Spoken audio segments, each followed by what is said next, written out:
leo kama vipi nikamchukua my wife hapo nikamwambia tuenzetu studio, nataka nikakurekodia ngoma nimekutungia hapo. Nafika studio nampata producer yako busy anafanya mambo yake tu hapo. Namsha producer vipi? Mimi leo na vibe kinyama, yani wewe hata hizo stories zako acha, wewe nisikize mimi, nataka uniambie beat fulani hapa la afro hivi nifunike, unajua nimemtungia my wife ili producer mwenyewe basi ana vibe yani kinoma. Dakika sufuri anasema chombo tayari, zama ndani ya booth my dear.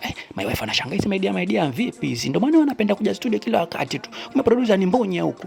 Mimi nikamwambia njoo mfungie mlango babe. Akaja akanifungia mlango pale na mtu matuma ile na yeye aone anahusika kwenye project. Sije kasema tumemwacha peke yake. Producer anaonyesha chonjo huku. Mimi nikaset headphone pale nikazipiga mara moja hizo, nasikilizia beat la gonga. Kuna muuliza vipi huko producer? Yanaonyesha 24/7 huku.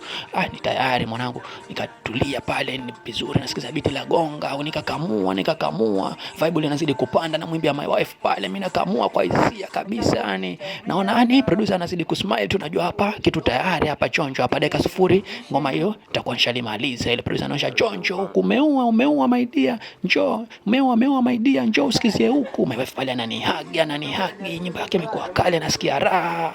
Namwonyesha basi mimi nikwambia na just mambo ni haya sasa. Mimi watu wasikia hapa kwa producer wako niko huko ndani huko yani. Wewe unaona alikuja mademo tu huko.